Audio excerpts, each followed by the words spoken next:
Buenos días, profe. Hola, buenos días. ¿Qué tal? ¿Cómo está? Te decía así porque me estaba activando el micrófono. Muy buenos días, ¿cómo están? Pasó, profe, ¿cómo anda? Pues nada, aquí ya iniciando la clase. ¿Qué tal, Carlos? ¿Cómo estás? Los demás, ¿qué tal? ¿Cómo están? ¿Cómo van empezando la semana? Ya vienen los exámenes. Bien, 2 muy bien, semanas profe. más. Pero Qué bueno. aquí no se aplica examen, ¿no? Ay, no me diga eso, profe. ¿Quién dijo que no? Son 2 semanas nada más, 2 semanas para tener examen. ¿Que no Entonces, ya teníamos 10, profe? ¿quién dijo? ¿10 Empezamos exámenes? con 10 todos, ¿no? Sí, cómo no. Sí, cómo no. Y menos hoy. Vamos a tener una clase un poquito, bueno, no va a estar tan intensa, pero va a estar interesante. Ya estuve revisando algunas de sus tareas, gracias. Estaba viendo ya sus diagramas, su pseudocódigo. Son ejemplos sencillos, yo lo sé. No es exactamente a lo que uno se dedicaría siendo un desarrollador, ¿no? A resolver este tipo de algoritmos, pero mi intención es que podamos entender las bases para que más adelante esto lo podamos, pues, complicar un poquito más. La verdad es que, como siempre les he dicho, en Internet ya hay muchos recursos para que ustedes puedan ver cualquier tipo de técnicas, problemas complejos, etcétera. Pero pues lo importante es tener la base para poderlo trabajar, ¿no? Les voy a compartir pantalla para que veamos el día de hoy la presentación. Vamos a tener por ahí una actividad también. Ya deben de estar viendo la presentación. Esta primera lámina son 3 imágenes un poquito amontonadas, en donde es un pequeño repaso de lo que tenemos. En el Internet hay muchos recursos, pues la verdad es que yo también lo aplico y lo aplico mucho, ¿no? Obviamente hay que curar el contenido, hay que saber qué sí podemos usar y qué no, ¿no? Cuál es la información certera. Les puse esta infografía, ¿no? Con respecto a los algoritmos, que ya empezamos a revisar, en donde trae más o menos alguna información. Dice aquí que un algoritmo es la secuencia de pasos que resuelven un problema y es la base de la programación. Eso dice el profesor Alexis Lozada, que es el profesor que hizo esta infografía. ¿Cuáles son las partes de un algoritmo? La entrada, el proceso y la salida. Esa parte no la habíamos visto, pero se puede inferir, ¿ok? Vamos a tener 3 partes básicas de un algoritmo. Lo que es la entrada, o sea, los datos que se le van a dar al algoritmo, el proceso, las instrucciones y operaciones que tiene que ejecutar el algoritmo, ¿para qué? Para obtener una salida, para obtener un resultado. Esas son las 3 partes que tiene el algoritmo y vienen también las características que habíamos revisado ya. Tiene que ser, sobre todo, preciso, definido y finito. O sea, debe de resolver el problema correctamente, a eso se refiere que sea preciso. Definido es que si se ejecuta varias veces, los datos o el resultado va a ser siempre el mismo. Y debe de ser finito, un inicio y un fin. También debe de ser legible. Cualquier persona que vea el algoritmo debe ser capaz de comprenderlo, ¿ok? Ese es a grandes rasgos lo que hemos visto de un algoritmo. Del lado derecho está en la imagen de arriba un diagrama de flujo súper feo, mal hecho además, porque tienen los datos, más bien los símbolos están todos de diferente tamaño, en fin, ¿no? Pero bueno, es como solamente para representar lo que es el diagrama de flujo, y en la parte de abajo tenemos lo que es el pseudocódigo, que son las técnicas de representación del algoritmo, ¿ok? Eso es lo que hemos visto y el día de hoy vamos a ver, esto es un poquito más complejo, pongan atención, por favor, vamos a ver la verificación formal de un algoritmo. ¿Qué pasa si ya que tengo definido mi algoritmo, ya está diseñado, según yo está correcto, pero qué pasa si el algoritmo no es el correcto? ¿Qué pasa si hay algún número, hay alguna excepción que yo no estoy considerando? ¿Cómo puedo verificar esto? Dice aquí, que pues en una primera etapa lo que hacemos es que diseñamos el problema, ¿no? O sea, definimos cuál es el problema y diseñamos el algoritmo para poderlo resolver. Con entradas, con salidas y con los procesos necesarios para resolver el problema. Siempre me estoy comiendo una letra. ¿Sí? Después, ¿qué hacemos? Construimos el algoritmo y después hay que verificar si el algoritmo resuelve el problema o si requiere modificaciones. ¿Cómo lo puedo verificar? ¿Cómo puedo verificar que el algoritmo resuelve el problema? Pues podemos elegir un conjunto de datos, ¿sí? Ejecuto el algoritmo y observo los resultados. Si yo les dijera un programa, creo que lo vimos en la clase pasada, un programa que me diga de 3 números cuál es el mayor. Pues es fácil, yo puedo agarrar 3 números random y los pongo ahí como mis variables y hago las operaciones que dice mi algoritmo. Tomo otros valores y así puedo agarrar varios conjuntos de datos para poder hacer las pruebas. Pero esto es cuando un algoritmo es sencillo, cuando no es tan complicado el problema, como una comparación de 3 números. Pero ¿qué pasa si necesitamos hacer otro tipo de operaciones? ¿Cómo puedo saber si mi algoritmo es correcto? Aquí hay una segunda pregunta que yo les hago a ustedes. Ok, puedo agarrar un conjunto de datos, lo ejecuto y veo si funciona, pero ¿cómo puedo saber que consideré todas las posibles entradas? ¿Cómo puedo saber que mi algoritmo es correcto y si yo estoy considerando todas las posibilidades de los datos? Por ejemplo, con este diagrama o con este algoritmo del número mayor, de estos 3 números, ¿cuál es el mayor? ¿Cómo sé que estoy considerando todas las variantes? ¿Qué pasa con un número negativo? ¿Estoy considerando números decimales o no? Etcétera. ¿Cómo se les ocurre a ustedes que puedo saber esto? ¿Quién me dice?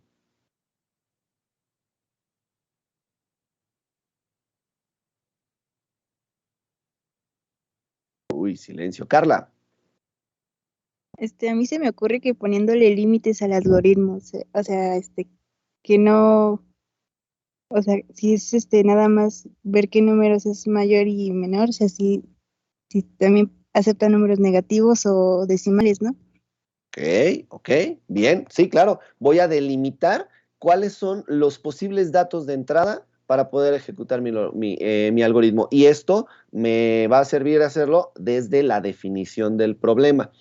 Pero vamos a pensar que aún estando ya con estos límites, teniendo ya delimitada la información, ¿cómo sé que considere todas las opciones posibles? ¿Algo más? ¿No? ¿Ni idea? Bueno, pues aquí lo que hacemos es que utilizamos la lógica, ¿ok?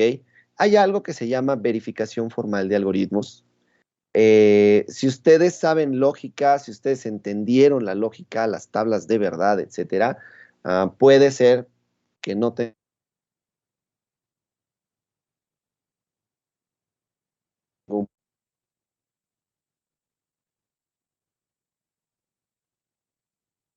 Sí se tiene, porque también,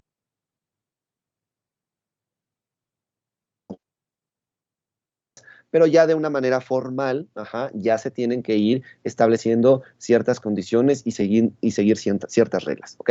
La verificación formal de los algoritmos es una técnica que nos va a ayudar a demostrar que el algoritmo es correcto o no, si hay un error que tenemos que corregir también.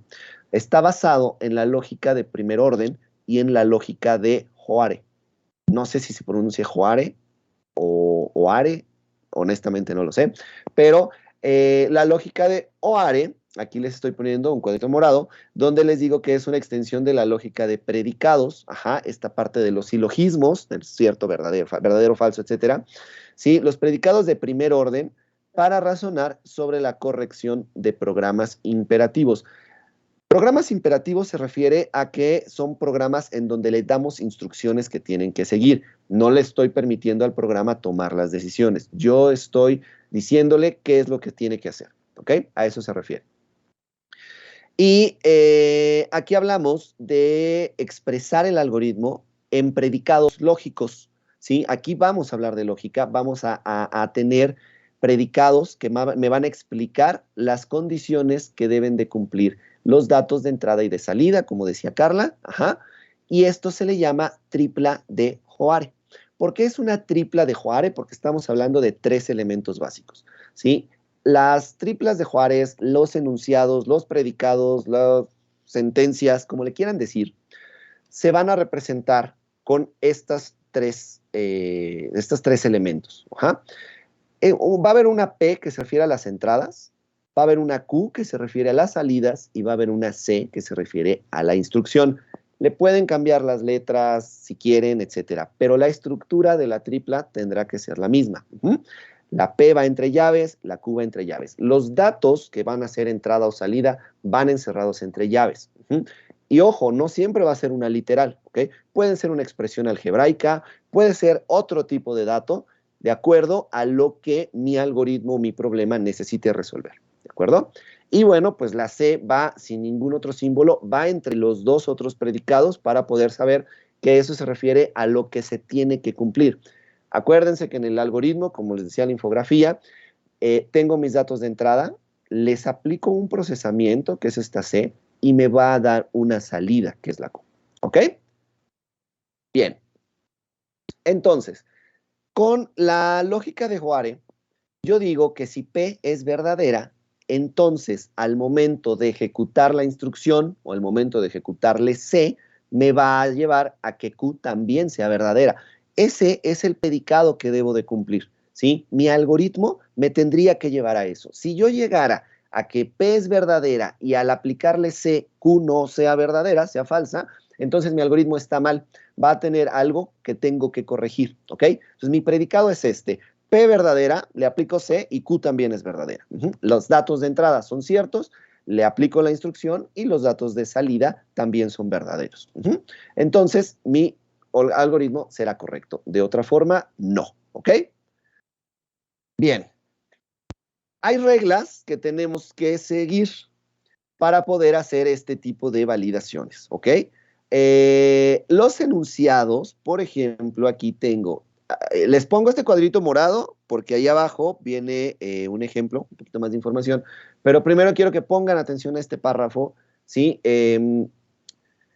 Para que podamos entender más o menos, yo espero, ¿no?, que ustedes puedan entender más o menos cómo va la lógica y ya podamos ver el ejemplo.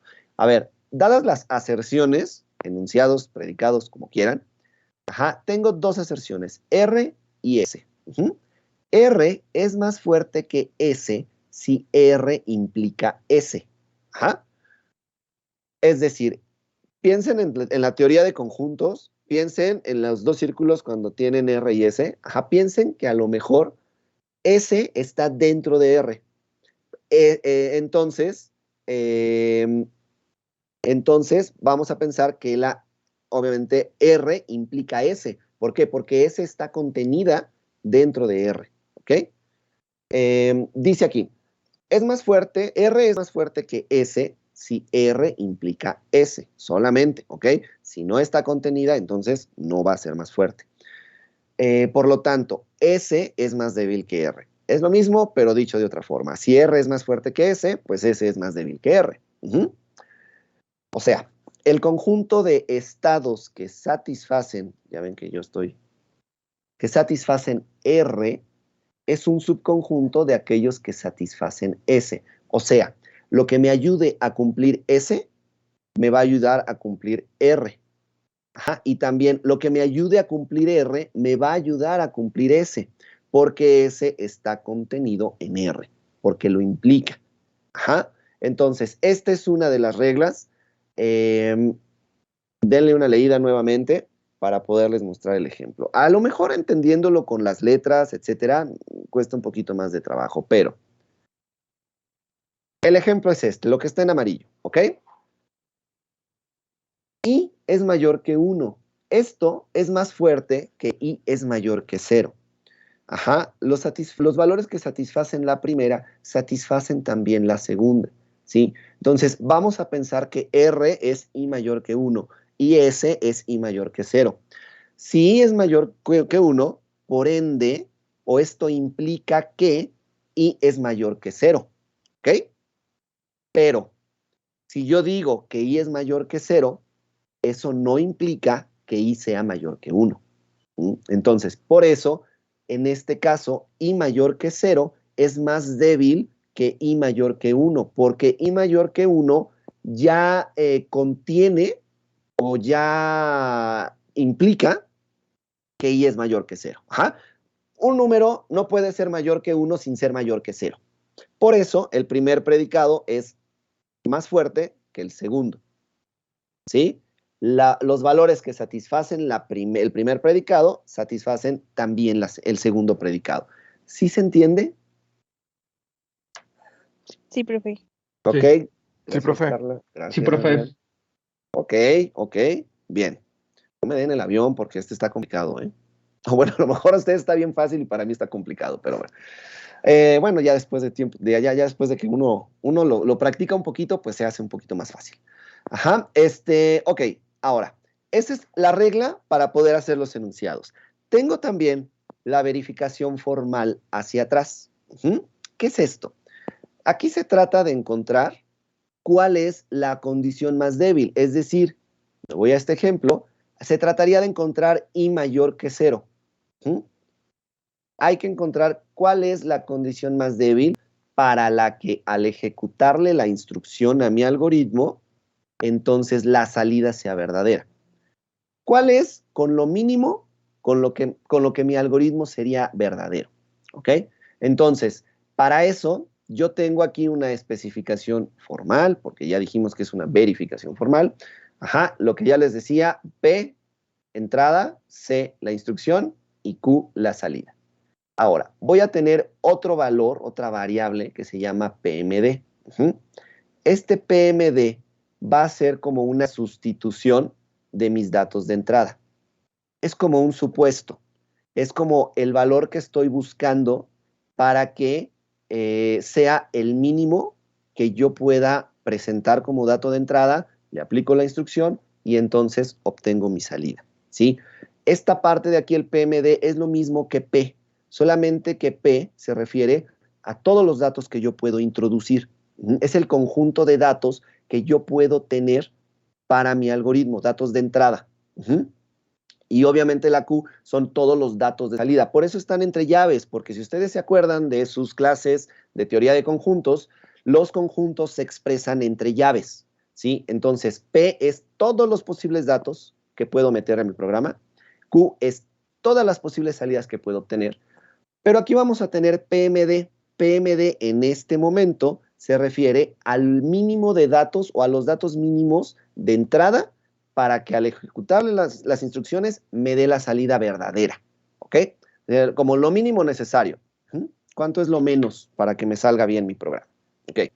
Entonces, sustituyo la P por PMD, ¿sí? Y es lo mismo, ¿ok? A mis datos mínimos de entrada le aplico la instrucción y entonces me va a generar Q, ¿sí? Si la P implica a PMD, ¿ok? ¿Por qué? Porque estos son, PMD son los mínimos datos que puedo meter, pero la P va a contener a ese mínimo de datos y a otro montón de datos más. Entonces, si P implica PMD, entonces vamos a corroborar que P, aplicándole la instrucción, me resulta Q y que este algoritmo es correcto, ¿ok? Pensando en que es el mínimo, el PMD es el mínimo, los datos mínimos necesarios o el dato más bajo, no sé, como ustedes lo quieran ver, pero es como la mínima representación de mi dato de entrada para poder generar la salida y que sea correcta, ¿ok? Esta es la verificación hacia atrás. Ahorita vamos a ver unos ejemplos, ya sobre todo en la parte ya de las reglas para construirlo, ¿ok? ¿Vamos bien? Sí, profe, ¿todo bien? Ajá. Sí, profe. Ok. Bueno. Híjole, me preocupa que nada más me contestan 3, pero con 3 me doy por bien servido. Sí, profe. Aquí estamos, profe. Bueno, está bien. Ok, entonces, ¿qué reglas tengo para poder generar estas instrucciones de asignación?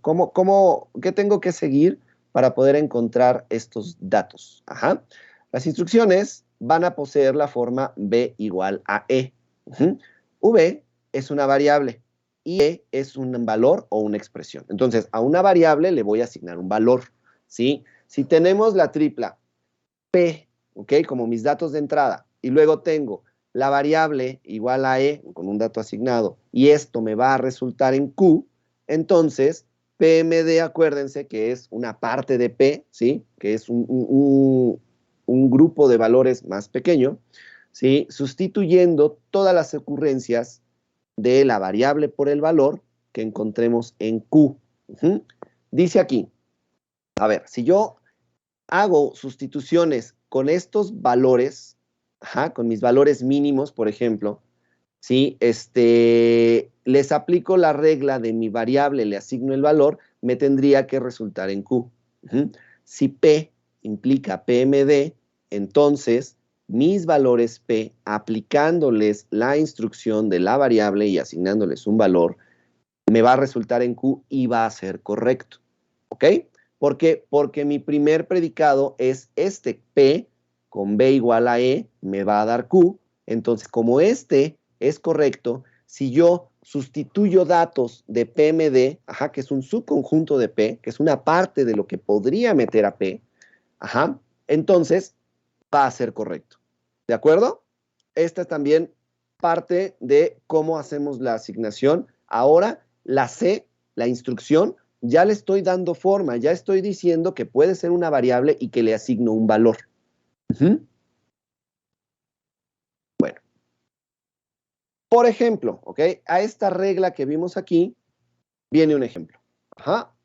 El ejemplo, la pregunta o el problema es, vamos a determinar el subconjunto PMD para que, aplicando los datos de PMD, con esta ecuación, y igual a x al cuadrado, me resulte y mayor que 1 como correcto, ¿ok? Entonces, aquí lo que se busca es qué datos serían los mínimos datos para poder aplicar esta fórmula o esta ecuación y que el resultado sea esto.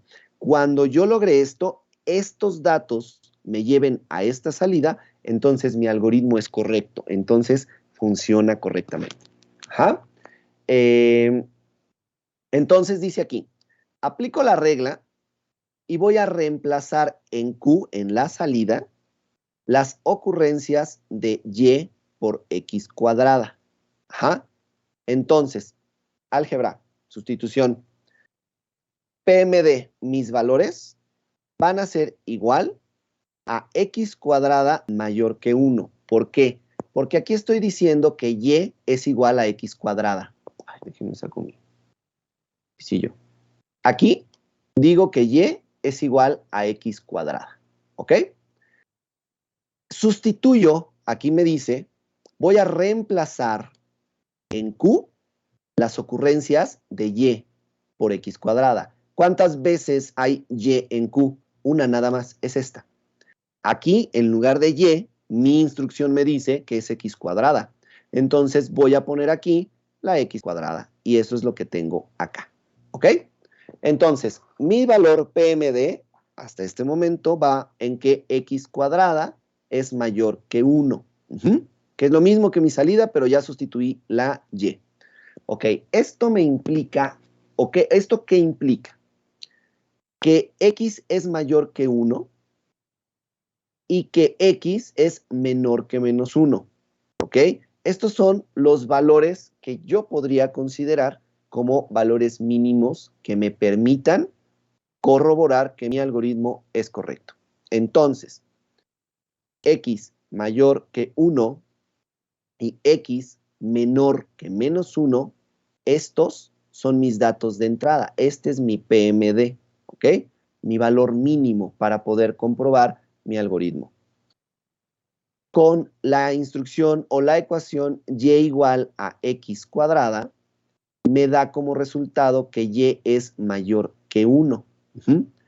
Si x es mayor que 1, aquí, y y es igual a x cuadrada, entonces y es mayor que 1, ¿ok?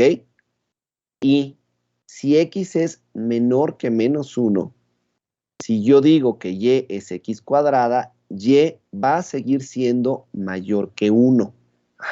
Con estos dos valores que tengo, que son, como decía Carla, es como la delimitación, ¿no? Es 1 y menos 1.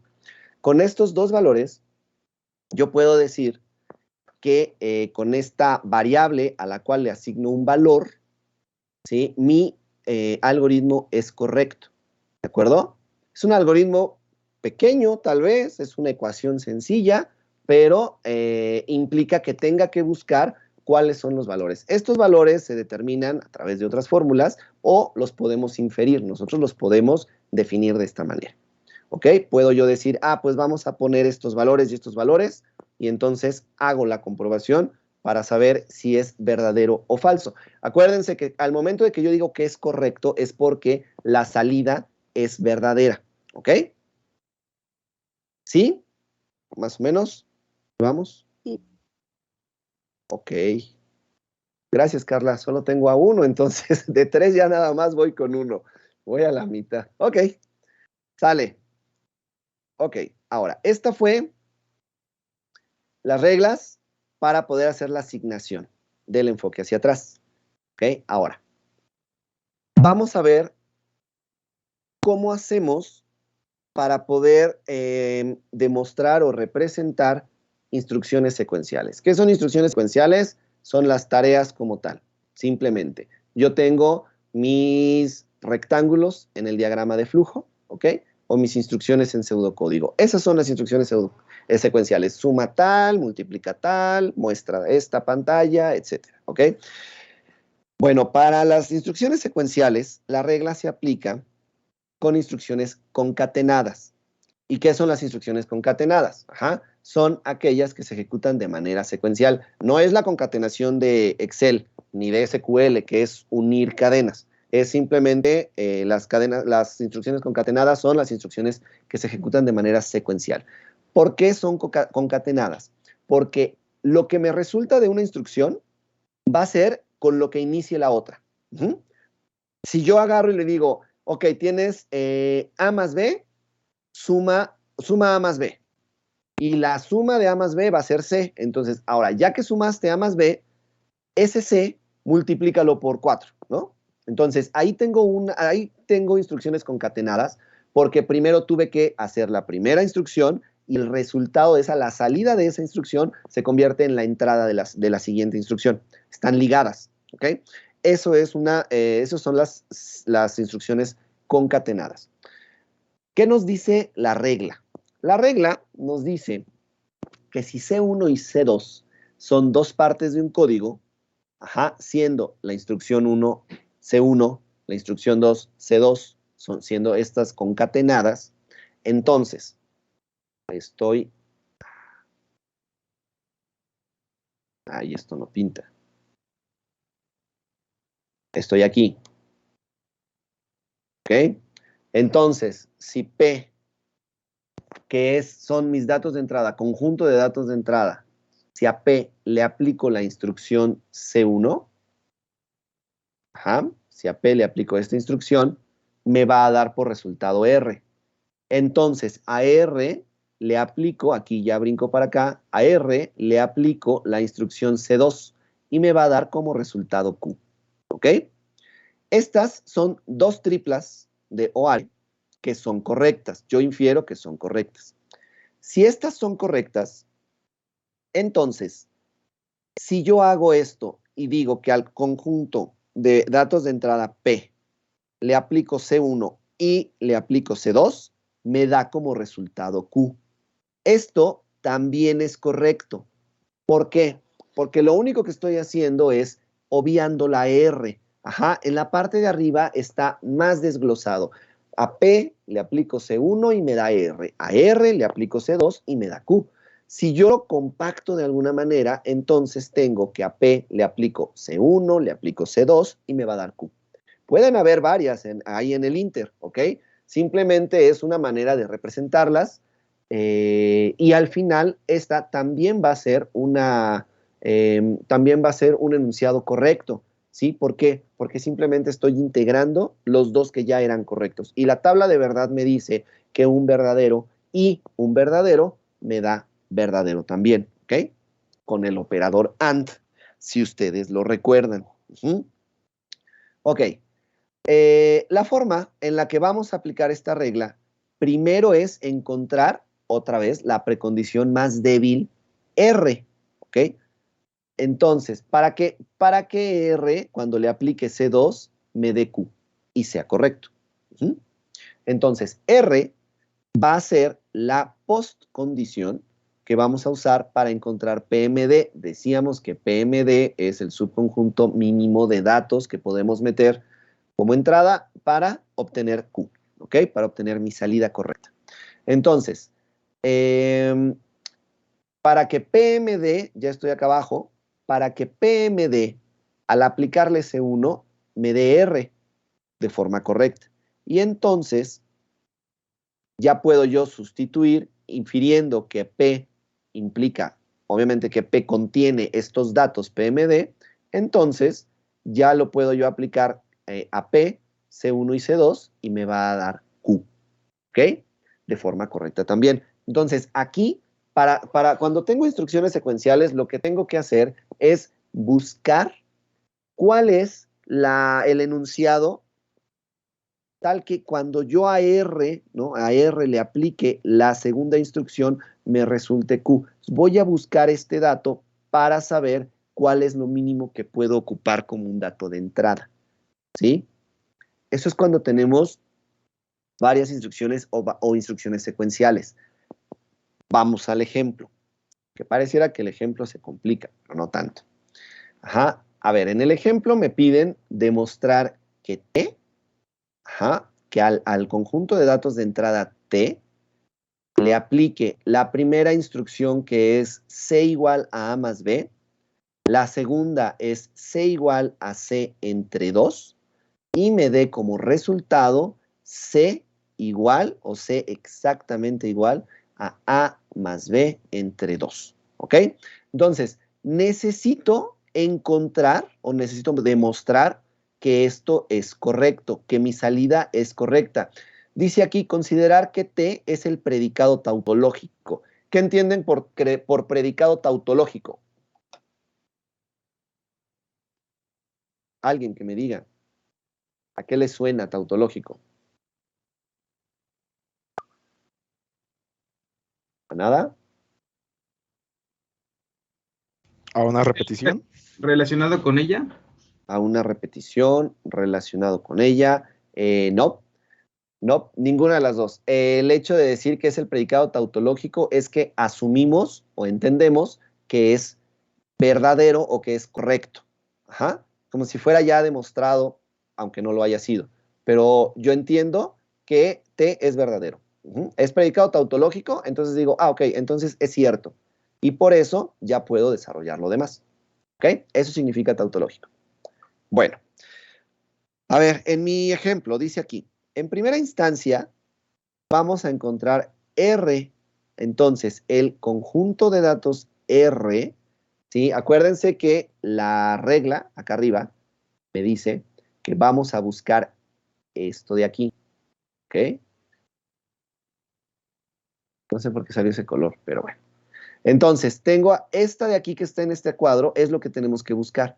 Que cuando a R le aplique C2, me dé Q como correcta. Entonces, vamos a buscar R. Tal que a R le aplico C2. ¿Cuál es C2? Esta. Esta de aquí es C2. Ay, perdón por mi letra, ¿eh? Y esta de acá es C1. ¿Ok? Entonces, a R le voy a aplicar C2 y mi C2 es C igual a C entre 2 y me tendrá que dar como resultado Q, que es C igual a A más B entre 2. ¿Ok? Luego, entonces tengo que demostrar que eso es correcto.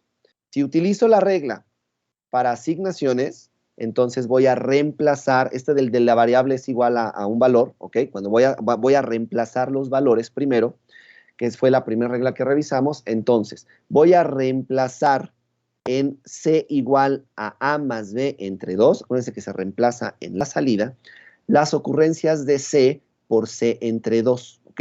¿Por qué? Porque aquí me dice que C es igual a C entre 2. Entonces, las ocurrencias de C las voy a reemplazar por C entre 2 en Q, ¿ok? Acá. ¿Cuántas veces está C? Solamente una. Esta vez de aquí, C, la voy a reemplazar.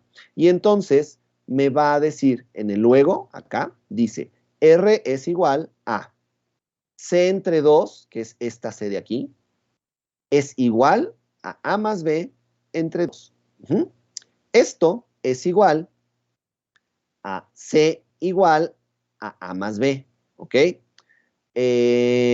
¿Por qué? Pues porque aquí yo cancelo este 2, cancelo esta división entre 2 y me queda C igual a A más B, ¿ok? Que es lo que tenemos acá abajo. Ahora, ya lo sustituí, ya quité el 2. Ahora voy a tomar a R como postcondición para encontrar PMD. Entonces, acá voy a tener que PMD,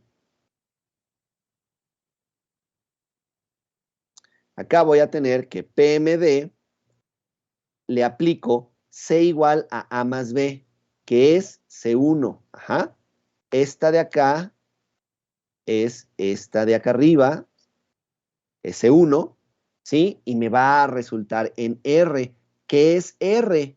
Ah, pues R, quedamos que era C igual a A más B. Esto es R, ¿sí? Entonces, PMD es igual a A más B igual a A más B. ¿Por qué A más B igual a A más B? Porque mi instrucción C1 me dice que C es igual a A más B, ¿sí? Y esto lo voy a sustituir en R.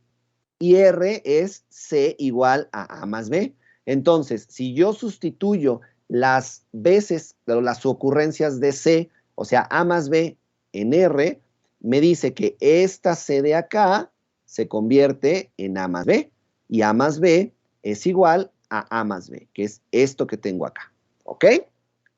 Entonces, esto, A más B igual a A más B, es igual a T. Y como T es o implica T, entonces, ¿por qué T implica T? Porque estamos hablando de que es el predicado tautológico que implica la entrada. Acuérdense que aquí no es P, aquí me lo pusieron al principio que era una T, ¿ok? Aquí me dice demostrar esta T. Entonces, T es, hacia T le aplico. Mándeme. Nada. ¿Ok? Entonces, si a T le aplico la instrucción C igual a A más B y luego aplico C igual a C entre 2, me va a resultar que C es igual a A más B entre 2 es correcto. ¿Por qué es correcto? Porque llegué a este otro de aquí.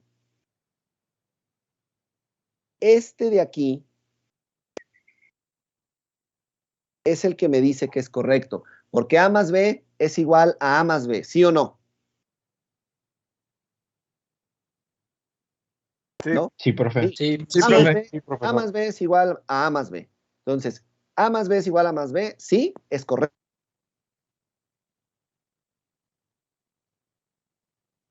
Entonces,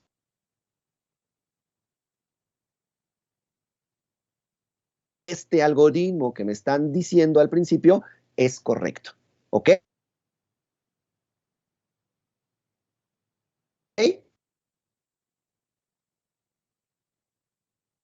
Si le da más vuelta. Pues sí, pero así es como es una, confundir, pero al final no. es una verificación formal. Así Es es que que, así se demuestra. exactamente. Les están poniendo ecuaciones sencillas. Imagínense si tenemos ecuaciones mucho más complicadas, ¿no? Que no pueden ustedes obtener datos tan fácil. Entonces, imagínense tener que estar haciendo pruebas de un algoritmo que realmente no saben, no tienen la certeza de que son todos los valores posibles. Y al momento de que ya lo están programando, resulta que había valores que no consideraron. Entonces, pues de esta manera es una forma mucho más certera de no tener esa situación, ¿no? Y no gastar tanto tiempo, tanto recurso. Más adelante vamos a ver, ustedes van a ver la parte del análisis del costo de un algoritmo, ¿no? Que también es importante. ¿Sale? Bueno, eso fue cuando tenemos las instrucciones de forma secuencial. Ahora, ¿qué pasa cuando tengo una selección? Tengo un if, tengo que tomar una decisión. ¿Cómo se representa o cómo se verifica este algoritmo cuando tengo una decisión, ¿ok?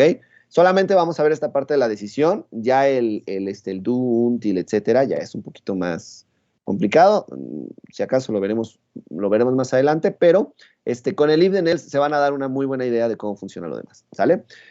¿Qué hacemos aquí? Bueno, para saber qué es correcto, la parte de un algoritmo donde tenemos una decisión, un if then else, lo que tenemos que hacer es, dice aquí, consideramos las partes fundamentales de estas estructuras. Toda selección, o siempre que vamos a tener una selección, tiene una condición B, le llaman aquí, ¿ok? Entonces tengo dos salidas, siempre, porque es una selección. No puedo tener una selección y solamente una salida. Siempre voy a tener al menos dos, y las dos tendrían que ser evaluadas. ¿Pero qué es lo que evalúo? Evalúo la segunda, evalúo el else. Si el else es verdadero, entonces voy a ejecutar una parte de mis instrucciones, de mi código. Pero si B es falso, entonces voy a ejecutar otra parte de mis instrucciones o un código diferente. Aquí les dice, si B es verdadera, entonces ejecuto parte del código C1. Opcionalmente, si B es falsa, se ejecutará una porción de código de C2. Opcionalmente porque yo puedo tener solamente un if then. Si pasa esto, haz esto. Si no, no hagas nada. Entonces ya no ejecuto nada. Por eso habla del opcionalmente, ¿ok? Ok. Aquí tengo el diagrama de flujo. Este está más bonito. Más o menos porque me está poniendo símbolos de inicio y término como si fueran tareas, ¿ok? Pero bueno, tengo aquí el diagrama de flujo en donde me está diciendo cuál es mi decisión, qué pasa si es verdadero y qué pasa si es falso. Si sí hago esto y si no, si sí, ejecuto B. Si no, ejecuto C y termino, ¿ok? O me voy a otra parte del programa. El pseudocódigo, por si lo entienden mejor, está de este lado y me dice que si A es verdadero, entonces haz B. Si no, haz C y se acaba el if, ¿ok? Esto no deberíamos de tener problema. Donde vamos a tener problema es aquí. Si queremos probar que la instrucción es correcta, entonces debo de probar que las siguientes instrucciones o las siguientes, en los siguientes enunciados, o ternas, le llama aquí, son correctos de manera simultánea, ¿ok? Es decir, aquí no voy en secuencial una detrás de otra, es esta y esta al mismo tiempo, ¿sí? ¿Por qué? Porque una no depende de la otra. Bueno, a lo mejor depende de la decisión solamente, pero no es como en el anterior de las secuenciales, que hablábamos de que a P le aplico la C1 y me da R, y entonces a R le aplico C2 y me da Q. Aquí no, aquí voy a tenerlas por separado, ¿ok? Si el estado inicial va a satisfacer B, además de P, entonces se va a ejecutar C1. Entonces tengo que probar que P y B, este triangulito aquí, significa I, que P y B, aplicándole C1, me da Q y esto es correcto, ¿ok? Si el estado inicial no satisface B, entonces voy a ejecutar C2. Entonces también tengo que probar que P y no B, ¿ok? No que no vea, sino que B en una situación en la que no se cumple, ¿ok? Entonces, este es como el operador not, ¿ok? Entonces, P y no B, le aplico C2 y me va a dar Q también, ¿ok? Entonces, ¿cuál es la diferencia? Bueno, que en B va a ser lo negativo y que aquí aplico C2 y acá arriba aplico C1, ¿ok? Entonces, tengo esta y tengo esta otra. Ya tengo mis dos premisas para cuando sí se cumple B y para cuando no se cumple B, ¿de acuerdo? Entonces, voy a construir mi enunciado completo. Tengo que probar la veracidad de que P y B implican PMD. Con C1 y con Q, o sea, que le aplico C1 y me va a resultar Q. Y que P y no B implica PM2, aplicándole C2 y resultando Q. ¿Ok? Todo este enunciado es lo que me va a representar mi if then else. Y esto es lo que tenemos que probar. El ejemplo dice aquí, hay que demostrar que T, otra vez, pensando que es el enunciado tautológico, T son mis datos de entrada, ya sé que son correctos, le voy a aplicar la selección if si A mayor que B, entonces M igual a A. Si A no es mayor que B, que viene siendo el else, entonces M es igual a B. Estas dos instrucciones o estas instrucciones de aquí me van a resultar en que M es mayor o igual a A y M es mayor o igual a B. ¿Ok? Si esto es correcto, mi algoritmo es correcto.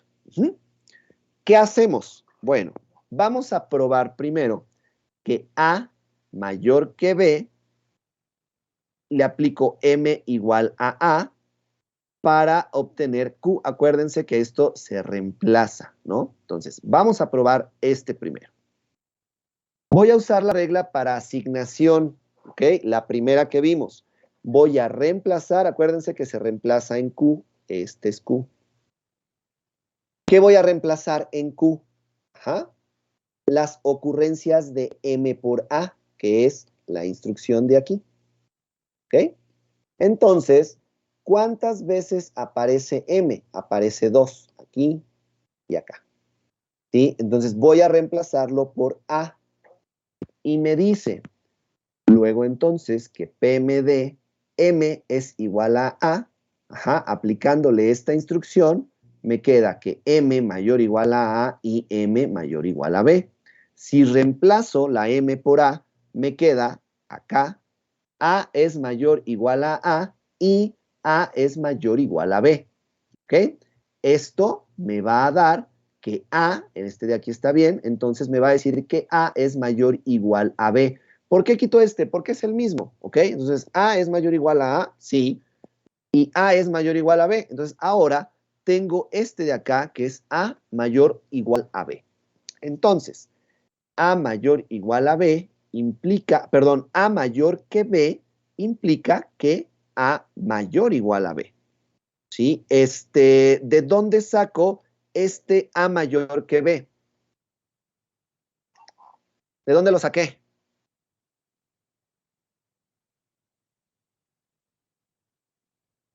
No se preocupen, yo les doy su tiempo.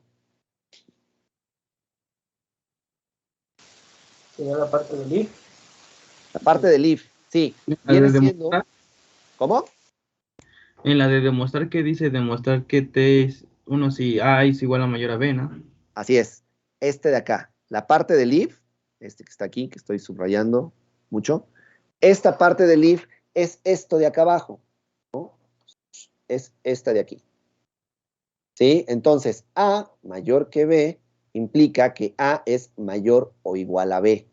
Y entonces, la parte if then de la instrucción es correcta. ¿Ok? ¿Por qué implica? Esta parte es como lo que vimos al principio, cuando R está contenida en S o implica S. Ajá. Aquí estoy diciendo que A es mayor que B, implica que A es mayor o igual a B, ¿sí? Es más fuerte A más B que A mayor o igual a B. Está contenida. Entonces, esto me dice que es correcto, ¿ok? Ya tengo el if probado, ya sé que esto sí es correcto. Ahora, vamos a probar que la negación de A mayor que B, ¿sí? Aplicándole M igual a B, me va a resultar en lo mismo que es la Q. M mayor o igual a A y M mayor o igual a B, ¿ok? Acuérdense que este de acá, esta parte de acá, voy a poner ahora con rojo. Ahora con rojo. Esta parte de aquí es la parte del else. Es la parte de la negación de B, ¿ok? Bueno, entonces, otra vez, vamos a hacer el reemplazo, la regla de asignaciones. Tengo que P, ajá, todo esto de acá, ándale. Mi pulso no me ayuda, pero bueno, todo esto de aquí viene siendo lo que tengo que ver, ¿ok? Entonces, tengo mi PMD que me dice que A es menor o igual a B. Ajá. ¿Por qué aquí estoy usando menor o igual a B? ¿Alguna idea?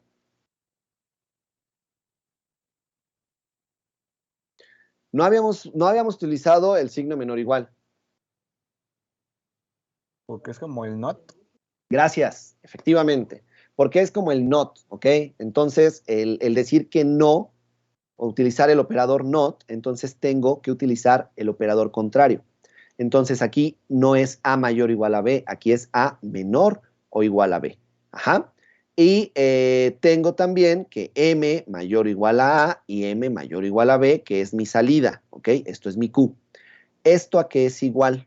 Bueno, voy entonces a tener aquí que B es mayor o igual a A y B es mayor o igual a B. Aquí estoy reemplazando las incidencias de M.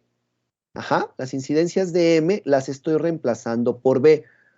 ¿Por qué estoy haciendo esto? ¿Por qué estoy haciendo eso? Y queremos demostrarlo de la parte de else, donde M es igual a B. Efectivamente, aquí esto que estoy encerrando en rojo arriba, ¿ok? Ahora estoy aquí en la parte del else y la instrucción, el C2 del else, es que M es igual a B. Hago el reemplazo, hago la sustitución y entonces donde haya M le voy a poner la B y me queda B mayor o igual a A y B mayor o igual a B. Igual que en la vez pasada, este de aquí es obvio y entonces lo tacho. Ajá, y me quedo solamente con B mayor o igual a A. Este de acá, B mayor o igual a A, es el mismo que este de acá, etcétera, etcétera. Y entonces me dice que B mayor o igual a A implica que A es menor o igual a B, ¿ok? Es esto de acá que habíamos hecho con el not. Y entonces esto, díganme ustedes si es correcto o no es correcto. Digo, ahí les dice que sí, pero necesito que lo razonen y que entiendan que sí. B mayor o igual a A es lo mismo que A menor o igual a B. Ajá, es como decir, S es más fuerte que R, R es más débil que S, ¿no? Es lo mismo. B es mayor o igual a A es menor o igual a B. ¿Ok? Entonces, esto es correcto. ¿De acuerdo? Y por lo tanto, también entonces la parte del else es correcta. Y así demuestro en una selección que mi algoritmo, mi algoritmo con un if then else es correcto. ¿De acuerdo? ¿Preguntas? Sí, profe. Gracias. No, ¿Preguntas? ninguna, profe. Todo bien, profe. ¿En serio? Todo bien. Ninguna, No, profe. profe, todo chido. Yo nada más Excelente, podría ver muchas la gracias. diapositiva 16. La 16, ¿está? Sí, es que la quería ver para eso. Ok. Muchas gracias. ¿De qué? Al contrario. Bueno, ok. Pues vamos a hacer una práctica entonces. Ay, qué puntuales. Bueno, vamos a hacer una práctica entonces, ajá, en donde, pues, aparte de una práctica, va a ser una actividad de socialización. Voy a generar salas para que puedan trabajar en equipo. Necesito que trabajen en equipos. Y creo que esto ya lo habíamos hecho en algún momento. Ya habíamos tenido algún ejercicio como tal. Pero vamos a revolver las salas otra vez, ¿ok? ¿Qué es lo que vamos a hacer? Vamos a hacer una práctica en donde me van a ayudar a diseñar un algoritmo. Este algoritmo va a resolver el problema para encontrar si un número es perfecto o no, ¿ok? Necesito que hagamos desde la parte del algoritmo, ¿no? que encontremos, definamos el problema, que me hagan el diagrama de flujo, que me hagan el pseudocódigo y que además traten de verificar, ¿sí? Con esta validación formal, que el algoritmo que ustedes están sacando es correcto, ¿ok? Al menos la parte de las instrucciones secuenciales y si tienen alguna decisión, también, ¿ok? Bueno, para esto les voy a dar de aquí a las 11:30, yo creo. Vamos viendo de aquí a 11:30 cómo estamos. Yo voy a estar pasando en las salas para revisar cómo van, que estén trabajando. Por favor, no quiero que estén nada más ahí las ni siquiera se ven sus cámaras, nada más están ahí ustedes y ni siquiera están platicando, no están diciendo nada. De repente hay quien escribe en el chat también, porque no pueden hablar por micrófono, yo creo que se vale, pero lo que no se vale es que no estén haciendo nada o que cada quien lo esté haciendo por su lado, ¿ok? Sí pueden repartirse tareas, yo hago esto, yo hago lo otro, pero sí tiene que haber una discusión, sí necesito verlos trabajar, ¿ok? ¿Qué es un número perfecto? ¿Quién me dice qué es un número perfecto?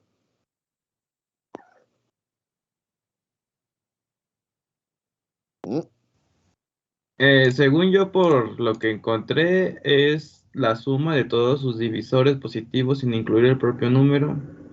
O sea, es igual, o sea, el número perfecto es igual a la suma de todos sus divisores positivos sin incluir el propio número. Ok, por ejemplo, Said. El 6. Ajá, ok, muy bien. El 6 es un número perfecto, porque todos los números que lo pueden dividir, si yo los sumo, me dan 6, ¿ok? Si yo divido el 6 entre 1, me da 6, 6 entre 2, me da 3, 6 entre 3, me da 2, 6 entre 4 ya no lo puedo dividir, ya no me da un entero, 6 entre 5 tampoco, y el 6 entre 6 no cuenta. Entonces, yo solamente lo puedo dividir entre 1, 2 y 3. Si yo sumo 1 más 2 más 3, me da el 6, que es el que estoy dividiendo. Eso es un número perfecto, ¿ok?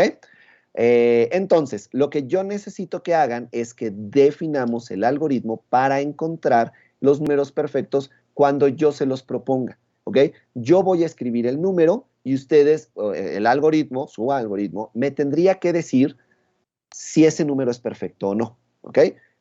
Si yo les digo, por ejemplo, el 20, ¿el número 20 es un número perfecto?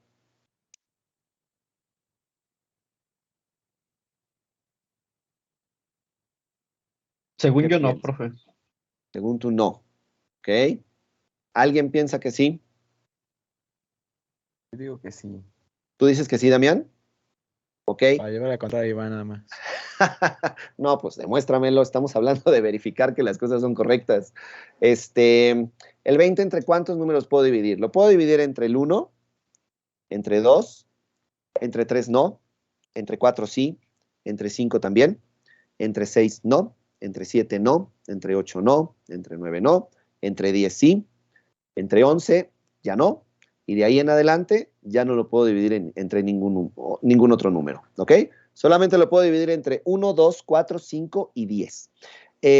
Si yo sumo esos números, me van a dar 22. Entonces, no es un número perfecto, ¿ok?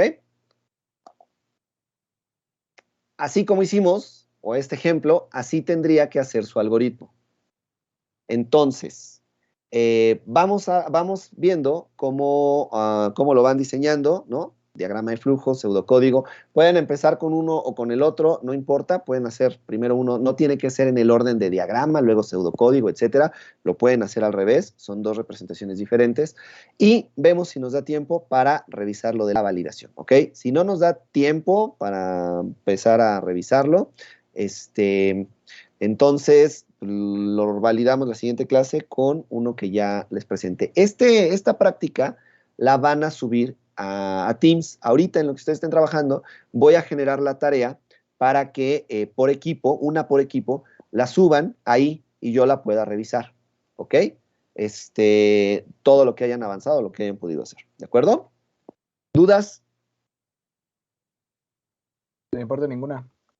Entonces, Ok. No, profe. solo es diagrama de flujo y pseudocódigo por el momento. Diagrama de flujo, pseudocódigo, y vamos a tratar de demostrar alguna de las secuencias que ustedes hagan, alguna de las instrucciones de secuencia que ustedes hagan. ¿Ok? Con el PMD, el R y el Q. Así es. Va. Con el P, con el C, con el Q, ya sea aplicando las tres reglas, la de la asignación, la de la secuencia, o si es una decisión, un if then else, pues la aplican esa, ¿ok? Si hacen en su programa alguna instrucción como for, o como until, o un while, etcétera, pues esa no la vamos a poder demostrar porque no la hemos visto, ¿ok?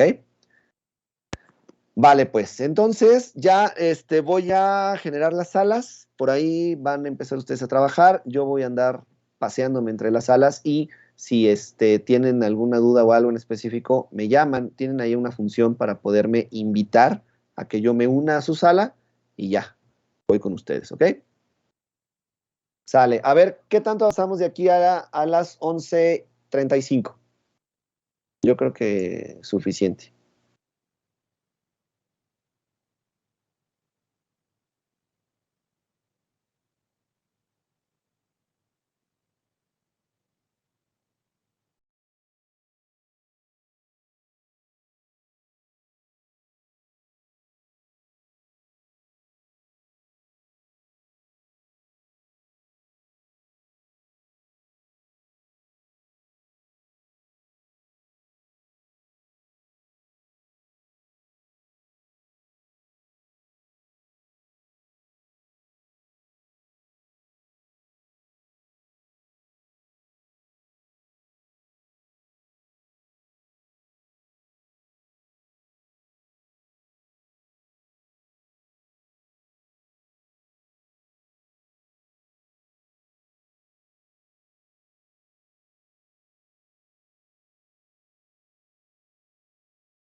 Entonces, ¿cómo le empezamos? Con un diagrama de flujo. Entonces, el número perfecto se puede dividir y los que se dividan debe de dar el número, ¿verdad? Sí se suma. O algo así, ¿no?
Yo encontré una fórmula que los da, pero no sé.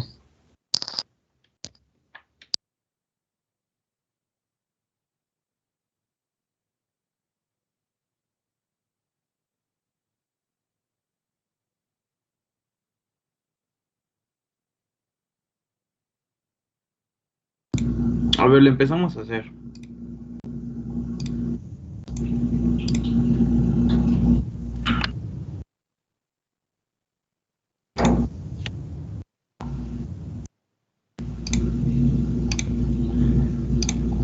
Luego.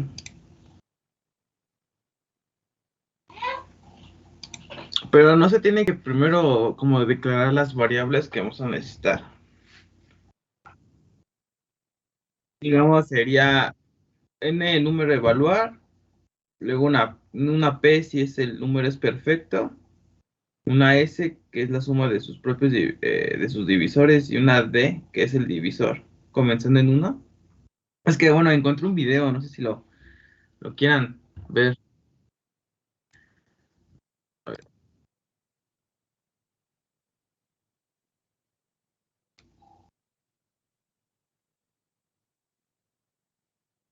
No es el que encontré ese.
Pero vean el video para que si pregunta a alguien, conteste.